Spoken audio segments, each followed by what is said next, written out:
powers may flow through Hold you. on. If you can't tell, this is the review for Shazam. I'm Deuce. I'm Ace, And this is Deuce and Ace, Bro to the Movies. I finally get to sit here before you and describe and walk through and discuss a movie that I thoroughly enjoyed. Yeah, I also enjoyed the movie, not to the extent that Deuce over here did. It was a good movie, fun. The trailers didn't do it justice. Hashtag Justice League. But I'll let you take it over. You seem to really enjoy it. Alright, so Shazam is about... Shazam.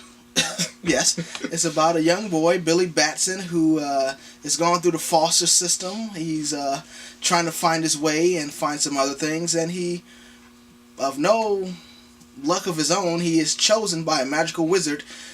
I guess his name is Shazam, yes, he said my name. So, by the wizard Shazam, the Rock of Eternity, and he's granted with the powers of Shazam. S. Solomon. H. Hercules. A. Atlas. Z. Zeus. A. Achilles. M. Mercury. Yeah, so all these Greek gods and the pantheons, they're in Billy Batson, and it turns him into a grown man, a.k.a. Zachary Levi. And he has to face off against Dr. Savannah, played by the Mark Strong, a.k.a. Sinestro, a.k.a. From the movie. He was in Come on, bruv. Yeah, not the James Bond. Bruv. Come on, bruv. They went Kingsman, the Secret Service. Yeah, what's his name in Kingsman? Mark. Merlin. Merlin. Yeah. Too long on Mark Strong. But, yeah, he plays Dr. Savannah, and it's a story about family and finding family, coming together, and just learning to be a hero. Great movie. DC has another win. Wonder Woman, Aquaman, and Shazam. Wonder Woman, a loss. We could review Wonder Woman at a later date, but garbage movie. Whoa. Aquaman win. Justice League was a win, except for you haters out there. No one went to go see it. I mean, I enjoyed Justice League. And Shazam, yes, it was a win. Top 2 DCU movies so far. But I think you're overstating the quote-unquote excellence of it. It had its flaws. The comedic timing of most of the actors weren't that great. Whoa, I was laughing through the whole movie. No, not the whole movie. A lot of it felt very forced. Everything you saw in the trailers, everything about Freddy, the little cripple boy, worst character in the film. Oh my goodness. Freddy steals the show. No. Darla steals the show. Santa Claus steals the show. We agree on Darla and Santa Claus, but Freddy, he had way too much screen time. I love Freddy. I can't stand Let's look Freddy. up that actor's name real quick. Pause. Yeah. Freddy, Jack Dylan Grazer, man, I don't know if he's in anything. I don't watch nothing with him in it. But this dude needs a show. I'll go see his stand-up comedy act as him being a 15-year-old. I'm assuming that's his age. Bro, I do not get it. This dude, this isn't really spoilers. It was in the trailers. He's a cripple boy in the foster family. He's just lame. He's walking around talking about superheroes. No, he doesn't mean lame because he can't walk straight. He means lame like a loser. Aaron, excuse me, Ace. Yeah, Freddy, he's so uncool. Not that. But that's the point. That is. But to such an extent, he's hobbling around the school. Would you rather have invisibility or flight? Like, alright, we get it. You're a superhero nerd. But you don't have to be... That can't be your only personality trait. And the names for the powers are so stupid. He has bullet immunity. He has hyperspeed. Like, you just sound like... A nerd? That's what he is. No. But, like, a uber nerd. Like, been playing Dungeons and Dragons for the past 20 years. No, that's, Eugene. No, Eugene be playing the online games. Oh, okay. Well, yeah. Alright, but yeah, so, he's adopted to a foster family with... Spoilers. You can see it on the previous stuff. But he's adopted to a foster family with 4 other... There's 5 other. 5 other siblings, and, it's just a mismatch, hodgepodge group of kids, and... This movie has heart. Like, you're going to feel for these kids. You're going to feel for Billy Batson. It's just, It's all over the place. The comedy is gold. You know, this is like Phase 2 Marvel movie. You know, to make a comparison, it's beyond Phase 1 for sure.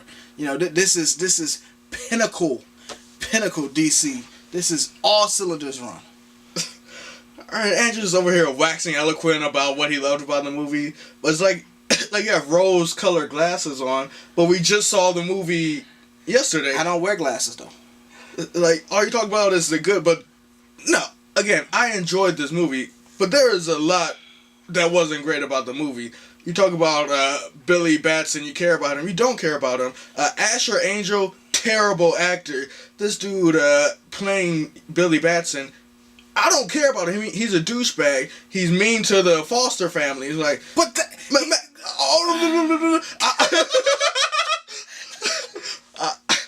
I mean, I don't care if he has a reason. This family's trying to take you in, and you're like, no, I'm gonna run and try to find my real mom. Whoa, spoilers! Spoilers! Come on!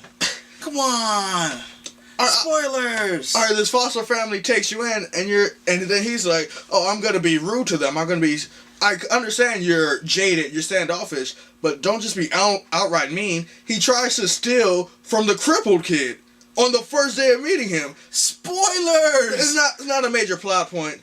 It's not a major... Okay, so obviously, I say this every video, like, we'll give you a little taste, but we really want to just have spoiler discussion, so that's what we're about to do. Could we get a score, please? On the count of 3. 1, 2, 3, 7. Alright, that's an average of 8. I don't know what the cinema score is. I don't know what the Rotten Tomato score is. Google, thanks. But Deuce and Ace give Shazam an 8 out of 10. Now, if you haven't seen the movie yet, we're about to get into the spoilers. So, cut the video off after you like and subscribe. Follow us at Twitter. Link in the description down below. Bro to the movies on Twitter. And share. Okay. Alright, so let me get right in. So, you talking about waxing philosophical and wearing rosy glasses and all this stuff. None of those phrases were used. You just said wax philosophical. So, wax eloquent. But, so here's the thing. You know, I'm a sucker for a superhero movie. You know, the only superhero movie that I didn't like was Green Lantern. I just didn't like that one. But every single... Like, I'm talking about Jonah Hex. I'm talking about... You saw Jonah Hex? Yeah, I saw Jonah Hex. I'm talking about Catwoman. No, she's not Catwoman. No. That movie's just bad. Not because it's not Catwoman. Just the acting is bad. The CGI is bad. The story is bad. You're correct, but I still enjoyed it. I'm talking about the original Daredevil. I'm talking about Elektra, the spinoff. Like, I just love superhero movies. So, maybe I'm a little biased. So but I don't like Thor: The Dark World. So butt sauce, boy. You gonna sit here and tell me that you gonna watch Catwoman featuring Halle Berry, but you're not gonna watch Thor: The Dark World? I mean, I watched it, but it's one thing to not take yourself seriously at all, and you can accept that, and it's another thing to take yourself seriously and then give me butt sauce. You saying butt sauce? I too am a huge superhero fan. I see all the superhero movies, but just because, again, I give this movie a 7 out of 10. It's a good movie, but you're just going on and on and on about how good it is, acting like it's the top tier of superhero movies when it really isn't. But here's the thing. I go to a movie, especially a superhero movie, for escapism. And this movie grants escapism. I can ignore the flaws. There's flaws. Like, don't get me wrong. The bodysuit is a flaw. Like, if you don't got Henry Cavill level muscles, don't even step into the scene. Like, Henry Cavill, Captain America, they set the tone with the muscle game. So, I'm just saying, like, the muscle suit is lame. Like, Asher Angel, is that his name? Asher Angel, yeah, you know. No, he does not match Zachary Levi's Shazam. He does not match Zachary Levi's Billy Batson. But I can ignore all that because this movie creates the perfect platform for escapism. The opening scene. Like, I saw the previews and I was like, Dr. Savannah is going to be a weak villain. This is going to be a weak movie. DC, you some butt sauce. Come on, DC. Like, come on. You got to bring it. Shazam. Like, I like the animated Shazam. Justice League, the animated movies, Justice League Unlimited. I'm a Shazam fan. But I saw this movie. I saw Zachary Levi doing what's the little dance, the floss. I'm like, no. I'm like, no. This is gonna be horrible. But that opening scene with Dr. Savannah, like, I don't know too much about his backstory. I just know like he brings Black Adam into comics or whatever. But that opening scene, like, it just created the mythos right there. I believed it. I'm already escaping, so they can do whatever, and I'm in there.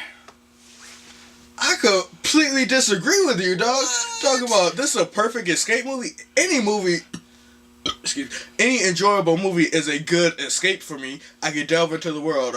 We reviewed Us recently. I was engrossed with that movie. I mean, even Dumbo, we didn't like that movie, but I escaped for the long old 2 hours that we were in it.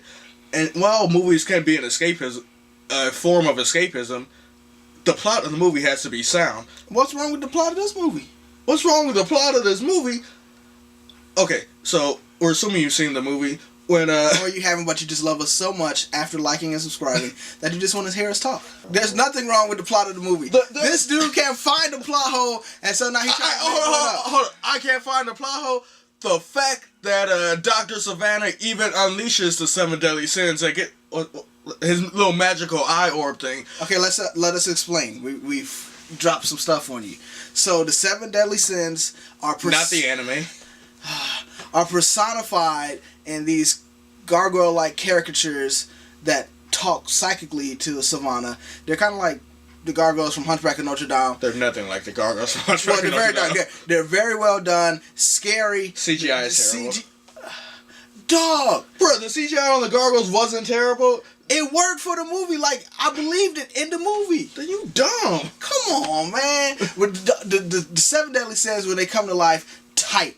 And after Savannah, because it's proven that, you know, they're trying to convince him, so that's just the medium in which they go, through the orb, and the orb goes into his eye. Okay, I can accept all of that. What I can't accept is that old Shazam, Jamon Hanzu, who still has at least his lightning powers at this point in time, just lets human Dr. Savannah go and release the 7 deadly sins. He could have ended the whole movie with one single zap right there, but for whatever reason he chose not to. After Savannah releases 7 deadly sins, then he tries to fight back. No, it's too late. Movie should have been over. Plot hole.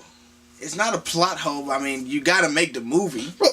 Wait, it's a plot hole. It is a hole in the plot. If you have to have such a suspension of disbelief for your movie to work, it's a hole. It's not a suspension. Maybe he thought that he wouldn't succumb to the 7 deadly sins so quickly. When he first allowed little kid Savannah to come in to the Rock of Eternity, and he saw, oh, you're unworthy, you almost unleashed the 7 deadly sins. So 30 years later when he comes back and he's expounding upon it, he's like, I've been waiting my whole life, you didn't believe in me, and he's reaching for the orb. You're like, oh, he's not gonna do it. Well, he spent his whole life trying to do this, and you're not gonna believe that he's gonna release the 7 deadly sins? Either you're dumb or the movie is dumb. Okay, well, who, me or the movie? Either Shazam was dumb or the movie is dumb. Okay, you're definitely dumb.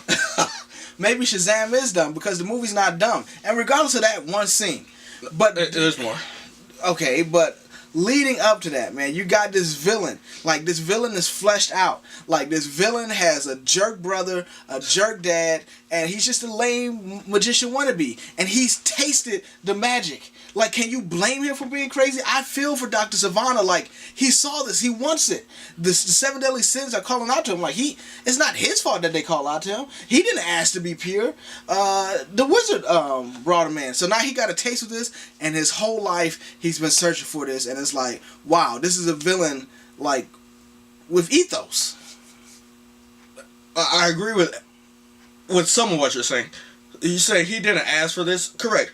But when he's in the Rock of Eternity as a little kid, and old Shazam saying, okay, accept my powers, don't listen to 7 deadly sins, and he saw, gave him the little, the golden thing showing his magic to him, right? He didn't go into as much detail as he did with But he showed that he had magic. Yeah. Right? Okay, so he saw he has power, and then you hear these voices of 7 deadly sins, no, use our power. Well, It's just a simple choice. What stopped him from accepting Shazam's power as opposed to going evil and accepting the seven deadly sins? It's not like it's just him. Apparently, it's been everyone up until Billy Batson. So that's just a plight of man. Why did Adam and Eve eat the fruit? Oh, okay, that is very true. So why is he the only one who's so compelled? You feel for him like, oh man, I got a taste of it. Countless children got a taste for it. But it affected him as a different way because of where he was as a child. Like he was already prone to magic. He has a magic 8-ball. That's it. That's the only thing showing he's prone to magic. But maybe he just needed something in his life with the way his father and brother treated him. Okay, this was the only time he felt special. And I can see that. And this is what this movie's about. Because you were talking about Freddy earlier. Freddy only feels special as, you know, he's a special kid with the crippledness, but he only feels special in this realm of superhero-dom. You know, so you're saying he's annoying, but this is all he has. You know, the same thing with Savannah. This is all he has, so he needs it. Freddy needs his superhero-ness. All right, well, we've talked about Savannah. We've talked about Freddy, man. You know, the movie is not called Dr. Savannah or Freddy Freckleface. It's called Shazam. Let's talk about Shazam. Okay. I enjoyed Zachary Levi's portrayal of Shazam. I didn't enjoy Asher Angel as Billy Batson. It's like you said, they were portraying two separate characters. And I mean, there's nothing you can really do about that, just bad casting on DC's part. But, you know, Zachary Levi, he was fun. You know, cracking some funny jokes. None of the jokes in the trailer were funny, but the movie itself was extremely funny. The movie was extremely, like, I had like tears laughing at this movie, like the callbacks, and like it's a well written movie. Like you could call it cliche or whatever you want to call it, but anything that's introduced plays a later part.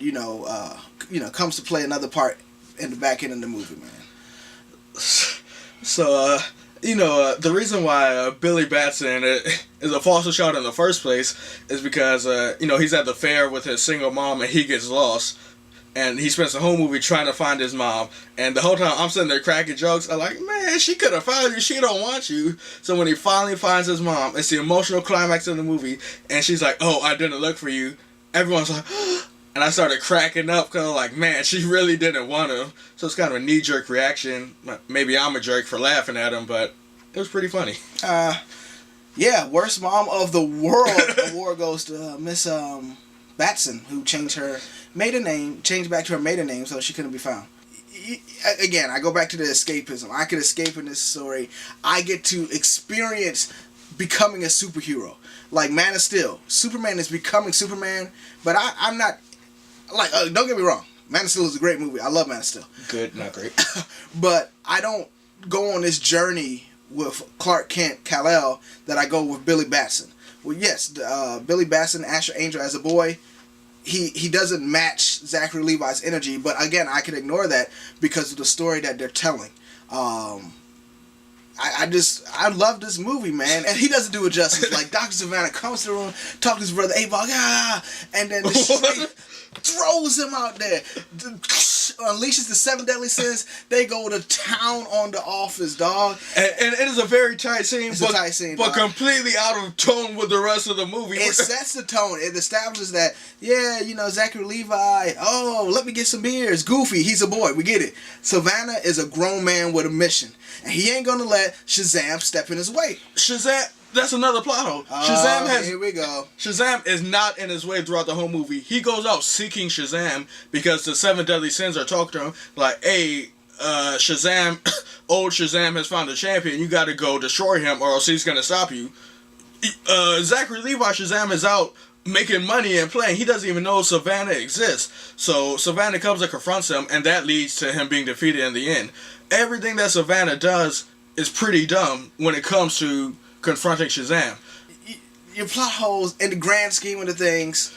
In the grand scheme of the things, that is the beginning of the conflict when Savannah releases them. The end of the conflict, how it's resolved. That is the two major parts of the movie. No, the major part is Dr. Savannah going in, my man just a straight villain, not caring what the little doctor lady got Tomb Raider or Indiana Jones when she touched the doors. The magic, the world building, the interconnectivity with the rest of the DCEU without it being too on the head. No. Whoa. It was extremely on the head. Whoa. Freddy's just name dropping. Oh, that's a bullet that Superman got shot with. Look at my batarang. Like there was no what's the word? No realistic, no natural world building. It's not realistic to think that a boy who's into superheroes would collect superhero paraphernalia. I'm saying that is realistic, but it's only there so they can say, hey, we're part of the DCEU. Because if it's not for Freddy saying these things and the stupid Superman cameo at the very end of the movie, double spoilers, I mean, you wouldn't even know that this movie was in the DCEU. And that is what makes it good. Then you can't say that the interconnectivity is good if without the because it's minimal. Then it's not good. No, you're saying it's minimal, but the parts that are there are stupid. No. So the minimalism is stupid, then the interconnectivity is stupid, and thus not good. No, the Batman vs Superman was stupid. For Bruce Wayne to be looking at a video highlighting Aquaman's powers, Cyborg's creation, and Flash's powers at 7-Eleven. That's dumb. For that to be like that, to me, that's dumb. But this is a character is established and developed as to who he is, and he is the connection. Because you said the stupid Superman cameo, but it only works because of Freddy's establishment.